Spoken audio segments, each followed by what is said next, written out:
I just saw the trailer of हंगामा 2। क्या यार, क्या सोच के बनाया है? ट्रेलर में ऐसा क्या खास है जो दिल को लुभाएगा? ट्रेलर क्यों बनाया जाता है? जब हंगामा की बात करते हैं, 2003 की बात करते हैं, हम प्रियदर्शन साहब की बात करते हैं, हम उस कॉमेडी टाइमिंग की बात करते हैं, हम उस दौर की बात करते हैं, तो हम एक्सपेक्ट करते हैं कि उसी तरह का बनाया जाए। जो आप अगर सिक्वल बना रहे हैं या उसका पार्ट 2 दे रहे हैं, सीजन 2 दे रहे हैं, क्या ट्रेलर बनाया है यार? कहीं हंसी नहीं आ रही है। और एक अजीब और गरीब ट्रेंड भी चला है। आप ट्रेलर देखिए, ट्रेलर के दौरान आपको लिख के आएगा मेकर्स ऑफ हंगामा और गरम मसाला, ये सब। अभी मैंने जो रिसेंट ट्रेलर देखा हंगामा 2 का, ऐसे ही मैंने 2 दिन पहले ट्रेलर देखा था तूफान का, एक दिन पहले देखा था। उसमें लिख के आ रहा है makers of so and so. Rakesh Om Prakash Mehra को कौन नहीं जानता? उन्हें क्या, मुझे समझ में नहीं आता इसके पीछे लॉजिक क्या है। क्या इस बात की गारंटी है कि आपने रंग दे बसंती दी है तो आप अगली भी रंग दे बसंती की तर्ज पे हिट फिल्म देंगे? उसके बाद आपने दिल्ली 6 दी थी राकेश प्रकाश मेहरा साहब ने। प्रियदर्शन साहब को जरूरत है अपना प्रोफाइल बताने की, the makers of so and so film. There is no need to do this. Everyone knows who Priyadarshan is, everyone knows who Prakash Mehra is. ये एक नया ट्रेंड चालू कर दिया है। पता नहीं, अगर इस तरह की कोई गारंटी है तो मुझे लगता है कि हर ट्रेलर के साथ में पूरा का पूरा प्रोफाइल विकिपीडिया दे देना चाहिए हर फिल्मों का, कि देखो इन्होंने कितनी महान फिल्में की हैं। इसकी गारंटी नहीं है ना कि आपने ये फिल्में दी हैं और वो फिल्में दी हैं। पिछला क्या किया है लोग भूल जाते हैं, अभी आप क्या कर रहे हैं वो याद रखते हैं। ट्रेलर जो आपने हंगामा 2 का काटा है या जो रिलीज किया है वो बकवास है। I don't know, it's so boring, annoying. कुछ मजा नहीं आया यार, मुझे तो बहुत अजीब लगा। मतलब हंसी कहाँ है वो ढूंढनी पड़ रही है। वो कुएं में लोग गिर रहे हैं, वो पीछे से डायलॉग बाजी हो रही है। परिणीता नाम की जो एक्ट्रेस है फिल्म का हिस्सा है, वो आती हैं और वो एक किरदार निभा रही हैं। वो कहती हैं कि ये बच्ची आपकी है, 2 साल 3 साल की बच्ची दिखाई है कि ये मिजान जाफरी की बच्ची है। और वो इतनी सीरियस हैं इतनी कॉमेडी फिल्म में, और वो ये बात कह रही हैं और वहाँ पे वो ये प्राणी मेरी नहीं है। क्या इतना ठूस के, इतना ज़बरदस्ती का कौन? प्रियदर्शन साहब से उम्मीद नहीं थी। और देखिए हंगामा 2003 में आई थी जो फिल्म, वो भी इतनी महान फिल्म नहीं थी कि इसका सिक्वल बनाया जाए। और दूसरा एक बात और मेरे जहन में आती है, अ ईयर बैक, क्योंकि ये फिल्म पहले रिलीज होनी थी, 2020 में रिलीज होनी थी, लेकिन कोविड की वजह से फिल्म को पोस्टपोन कर दिया गया। और एक बड़े पब्लिकेशन से इंटरव्यू के दौरान प्रियदर्शन साहब ने कहा था कि ये इस हंगामा 2 की जो स्टोरी है, उन्होंने आयुष्मान खुराना, कार्तिक आर्यन और सिद्धार्थ मल्होत्रा को नरेट किया था, तो उन्होंने मना कर दिया था। मुझे लगता है सही किया था मिजान ने। क्यों ये फिल्म क्यों की, अपने करियर के शुरुआत में ये फिल्म, इस तरह की फिल्म क्यों पकड़ी जो इतनी लूज है? Comedy plays a very important part. Comedy is very serious business. मतलब you can't somebody playing a serious role on screen or grey character on screen is can be done, anyone can do it। लेकिन comedy बहुत मुश्किल art है, art form है cinema का। उसमें प्रियदर्शन साहब, मुझे ये उम्मीद नहीं थी कि वो इस तरह का ट्रेलर आएगा। और जहां बिल्कुल इतनी फुअर कॉमेडी लग रही है, हर जगह कार के अंदर 2 लोग बैठे हैं, शिल्पा शेट्टी और मिजान जाफरी, कपड़े बदल रहे हैं, वो कार हिल रही है। इससे कौन हंसता है यार? कोई गधा ही होगा जो हंसेगा। क्या इसमें हंसने वाली बात क्या है?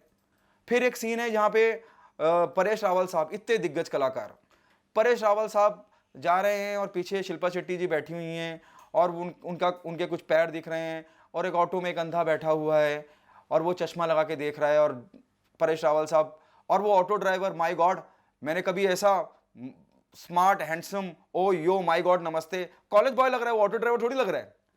वो बोल रहा है ये अंधा है। क्या है यार? क्या मतलब, क्या मचा क्या रखा है? प्रियदर्शन साहब one of the fantastic director हैं, बहुत बेहतरीन डायरेक्टर है। मैं अगर उनके काम की बात करूं तो मुझे, मेरे जहन में सिर्फ विरासत एक ऐसी फिल्म है जो मुझे छूती है, जो मुझे लगता है कि वाकई में बेहतरीन फिल्म बनाई थी। Is a fantastic film maker. लेकिन क्या 2003 और 2021 में हम लोग, दौर बदल चुका, जो बच्चे छोटे थे वो जवान हो चुके, 2 दशक हो चुके। तो with all due respect Priyadarshan साहब, मुझे लगता है कि आयुष्मान ने, कार्तिक ने, सिद्धार्थ मल्होत्रा ने सही किया जो फिल्म के लिए मना कर दिया। यार प्रियदर्शन इतने दिग्गज निर्देशक हैं, उन्होंने हेरा फेरी ऐसी कामयाब फिल्म दी है, दुनिया भर की ऐसी फिल्में दी हैं। जब हम कॉमेडी की बात करते हैं, मालामाल वीकली दी है। उन्होंने क्या सोच के ये इस तरह की फिल्म बनाई, मुझे समझ में नहीं आ रहा है। और मुझे ऐसा लगता है कि रोहित शेट्टी की तर्ज पे काम करना चाहिए। रोहित शेट्टी आज की जनरेशन की नफ्स समझते हैं, हालांकि वो जूनियर हो सकते हैं उनसे इस फील्ड में, सिनेमा में, हिंदी फिल्म इंडस्ट्री में, लेकिन वो नफ्स समझते हैं। प्रियदर्शन साहब वो नफ्स नहीं समझ पा रहे हैं। शिल्पा शेट्टी इतनी बेहतरीन एक्ट्रेस हैं वो, उनको उनकी वापसी है इस फिल्म से। उन्होंने क्या सोच के फिल्म चूज करी मुझे समझ में नहीं आया। स्वर्गीय श्रीदेवी जी ने जब अपनी वापसी की थी तो उन्होंने मॉम जैसी बेहतरीन फिल्म चुनी थी। आज भी मॉम फिल्म की तारीफ की जाती है, उनके परफॉर्मेंस की तारीफ करी जाती है। जब रानी मुखर्जी ने वापसी करी थी तो उन्होंने बेहतरीन फिल्म चुनी थी, no one killed Jessica. Black के बाद उनकी ये उस दौरान जितना भी गैप रहा, कई सालों के बाद उन्होंने फिल्म करी, that was no one killed Jessica. कितनी अप्रिशिएट हुई थी, क्रिटिकली कमर्शियली कामयाब रही थी फिल्म। और शिल्पा ने क्या सोच के फिल्म साइन करी मुझे समझ में नहीं आता है। आशुतोष राणा जैसा दिग्गज कलाकार फिल्म का हिस्सा है, उनका एक डायलॉग नहीं। Mizaan Jaffrey, I feel sorry for Mizaan Jafri.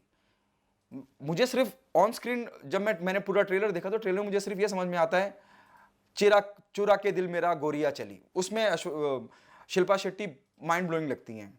मिजान की स्क्रीन प्रेजेंस बड़ी फ्रेश है, इज अ स्टार मटेरियल। लेकिन इस तरह की फिल्म क्यों? मिजान जाफरी ऑन स्क्रीन बहुत प्रॉमिसिंग लगते हैं, बहुत फ्रेशनेस लेके आते हैं जब ये स्क्रीन पे आते हैं, उनका कॉन्फिडेंट, उनकी acting, there is no doubt about it. लेकिन इस तरह की फिल्म क्यों?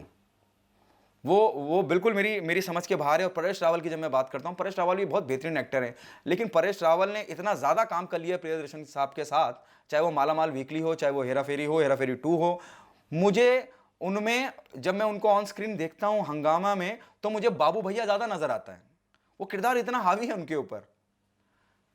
I am so sorry, but Shilpa को भी मुझे लगता है कुछ और बेहतर चुनना चाहिए था। और ये अगर शिल्पा ने चुन भी लिया है तो शिल्पा को अगर कंटिन्यू करना है तो एक कुछ ऐसा चुनना पड़ेगा जो इसको पीछे हटा के उसको फ्रंट पे ले आए।